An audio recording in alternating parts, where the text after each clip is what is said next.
Several people have beaten Minecraft one-handed before, but none while in hardcore. They also vary in the way they play one-handed. Some swap between the keyboard and mouse, others remap as many actions onto the mouse as possible. Well, I decided that was too easy, so I only remapped the bind to walk forward. The rest of the actions are gone. No more jumping, no more sneaking, and no more opening my inventory. With those restrictions, I have to somehow make it through the horrors of the night, the terror of the Nether, and slay the almighty Ender Dragon, all without dying a single time.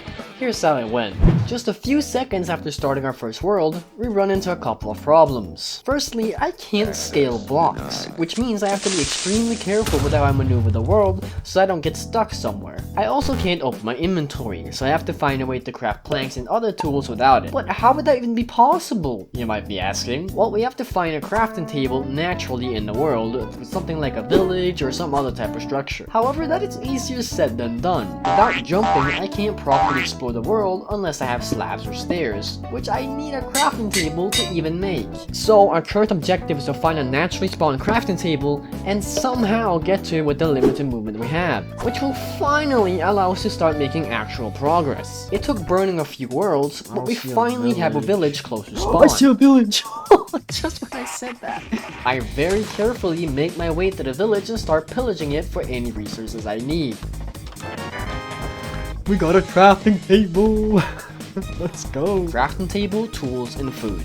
I require everything we need to start making progress, while getting used to the touchscreen mode mouse setting I have on to make this work. This is not ideal. You see, turning this on allows me to click off any menu I have up. The downside, however, is it forces me to click and drag every item in my inventory, making the clunkiest crafting experience I've ever had. Next, I start digging for iron, since I want to kit ourselves out with armor and better tools before I even start thinking about entering the Nether. We also need a bucket to even make the portal, so it seems like the logical next step. However, I end up stumbling onto something else. A dungeon.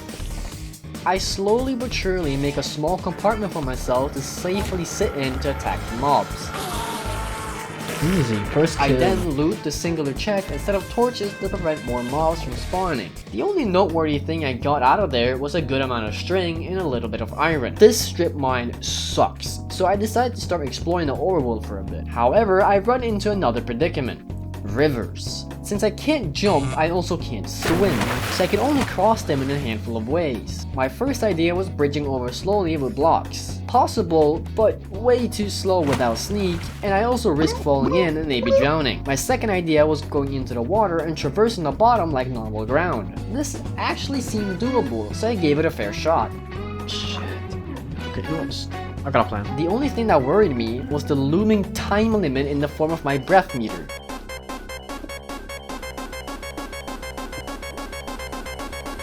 But it worked out. I even managed to cross back, and it seemed like I'd gotten a handle on traveling in the overworld. Until I came across this much wider and deeper river. I couldn't just quickly cross over like before, since I would drown before I even got halfway. Instead, I opted for going back and forth to avoid dying. I'm gonna slowly bridge over so I don't drown.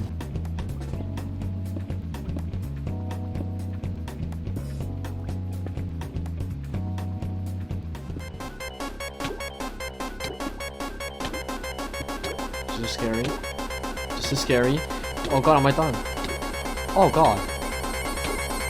No way. Holy shit, am I dumb. I had a fucking door in my inventory and completely forgot about it. I could have survived if I used it, but no, my dumbass decided to forget about it, like the moron that I am. Nevertheless, I did learn things during my first attempt that will be useful going forward. Attempt 2 began with forcing me into bridging over a partially frozen lake in order to reach the village. We start looting the homes while looking for a crafting table, and that is when I noticed something. I find a village, and then it doesn't have any fucking crafting tables. I started thinking I would have to reset again, but that's when I got an idea. I swear, one of the houses up there probably has it, but I can't even get up there. Wait, okay, wait. What if I mine the wooden stuff? stairs off the roof. By vandalizing the villagers' houses, I would be able to make a stairway up to the remaining houses to finally not acquire a crafting table. What the fuck?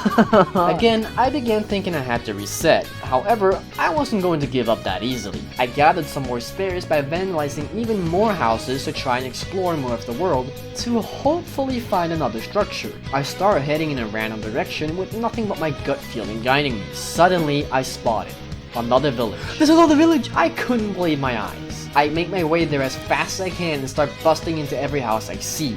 Surely they have a crafting table I can use somewhere. No! No luck here either.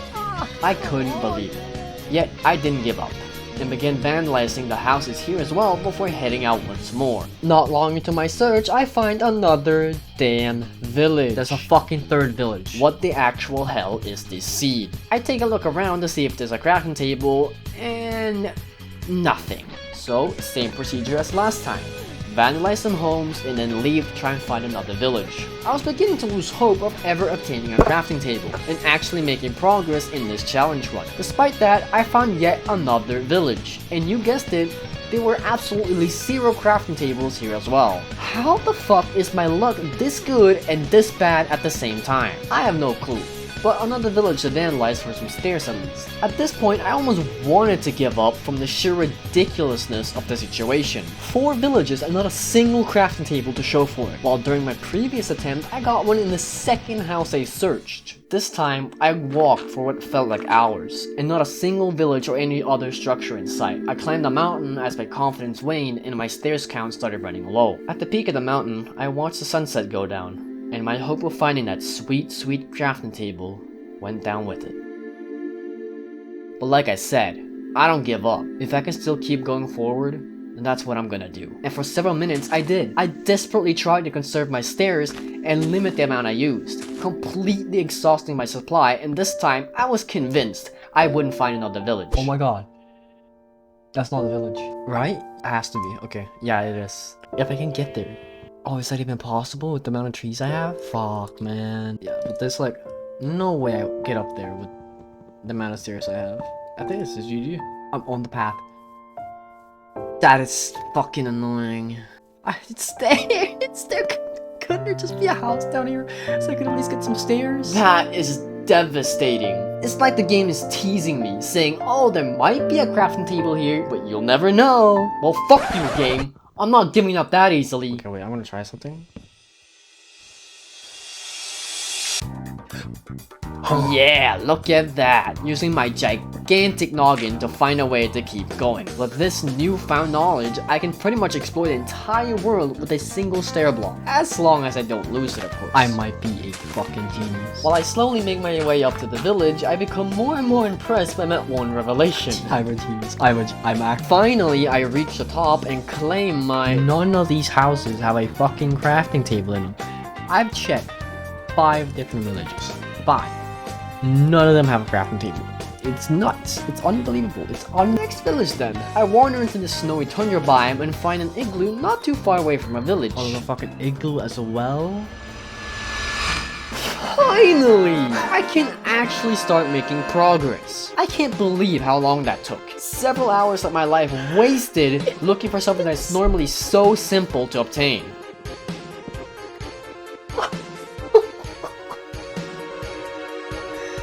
That took forever. That was the most absurd fucking thing I think I've ever experienced in this game.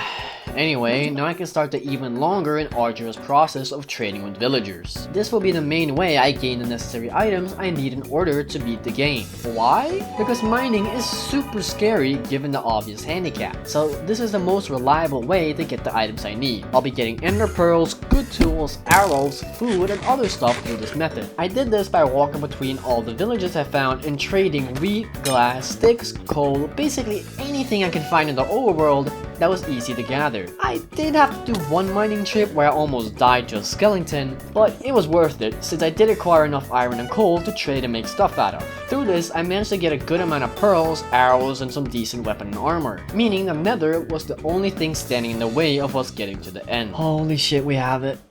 Another There are 2 scenarios that I'm afraid of. Either entering into the air above a giant lava pool, forcing me to find another portal or bridging over with no sneak. Both of which sound horrible and time consuming as all hell. Or having to walk miles and miles and miles to find another fortress and risking altercations with a terrifying nether mob. Ideally, I enter straight into a fortress. I step into the portal with a ball in my throat and pray for the best results.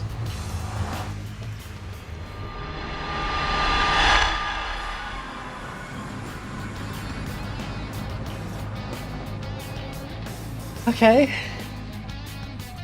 Not the worst spawn that one can Whoa. have.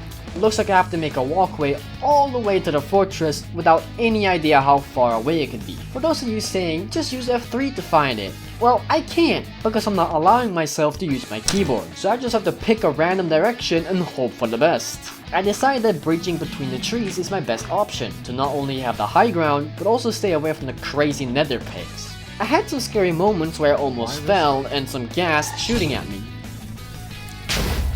Oh boy. Despite that, we eventually found it.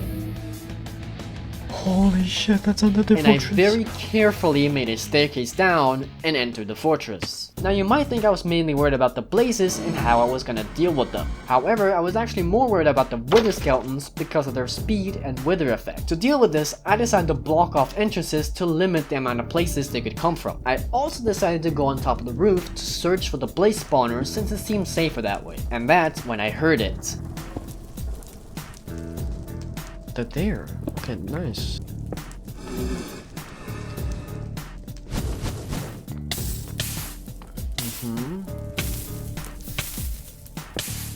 Because of what just happened, I decided to do the opposite of what I originally thought. Through doing this, I eventually got our first blaze rod. Now I just have to do that for 4 or 5 more blazes. We have one. This is gonna be fun. We have one. We have one. We have one. Holy shit. Suddenly, a bunch of mobs start spawning out of nowhere. Skeletons start firing at me while I hear so many different mobs surrounding me at once. Wither skeletons, blazes, endermen, and pigmen that apparently want to give a hug to the blaze while I try to shoot at it with my bow. Like, come on! I was shitting myself for the entire 20 minutes I was stuck in here. Holy shit, I got scared there. Holy fuck, there were so many mobs around me. I was about to shit myself. This is fun. The amount of focus I constantly had to invest into not dying was extremely tiring, and the incessant strategizing needed in order to kill the blazes was brain-numbing.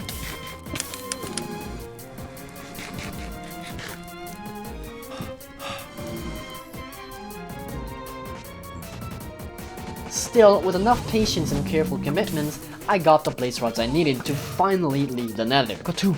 Okay, GG. Let's get the fuck out of here. I don't give a fuck anymore. Just take the fall damage, it's fine. Holy shit, I got him. I carefully walked back, being very mindful of the holes that can be in the ground. And before leaving, I traded with some piglins to maybe obtain some obsidian for the Ender Dragon fight. But no luck there. Fucking dipshit. With no obsidian, I'm gonna have some trouble during the Ender Dragon fight. As you probably already know, speedrunners use beds to fight the dragon since they blow up in the end, making it possible to kill it without taking out the healing towers. However, I need obsidian to make this work since the beds blow up any other blocks around it. I'm also not a speedrunner, so I doubt I can one-cycle the dragon, meaning that I'll probably settle for taking out the towers before dealing damage with the beds, then finishing her off with the bow if she has any HP left. With that attack plan in mind, I have to come up with an alternative way to get obsidian in the end. At first, I thought I had to obtain a diamond pickaxe so I could mine it, but I instead opted for using water and lava buckets to make obsidian while I'm in the end. Now, the only thing that remained was finding a stronghold, which ended up being a more painful and tedious process than I originally expected. I found the relative location of it pretty fast, however, actually digging down and finding it was another issue. I kid you not, I spent an hour mining away and looking around this giant chasm without finding a single hint of it being here. I also didn't have too many Eye of Enders, so I didn't want to use them unnecessarily. With the few close calls involving skeletons, I finally managed to find it. 2, 3, 4, 5, 6, 7, 8, 9, 10. But that's when I realized I needed more eyes. So back to the fortress we go. Thankfully, I didn't die during this backtracking and got the blaze rods I needed to finally and truly enter the end.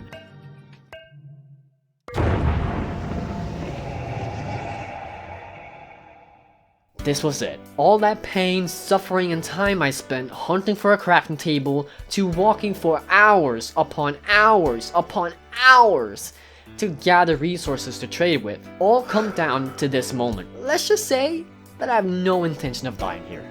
Not after coming this far. With my nerves at an all-time high, I jump in and start the battle. I start by purling towards the center and trying to take out the towers. I first attempt using this fire charge I have. Like, I can't... Okay, well then I'll do this. With that not working, I then try to purl up to the top of the cage. Oh! Okay, retreat. I don't think I'm gonna risk that. Plan is scary. Feeling my own mortality closer than ever, I decide to tower up instead. And just as I start breaking the cage open... Oh, shit. Calm down. You know what to do. Oh!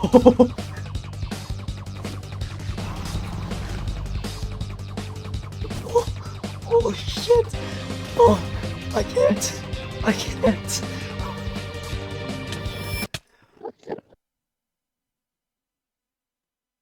That's it. GG. All that time, all of that effort, down the drain.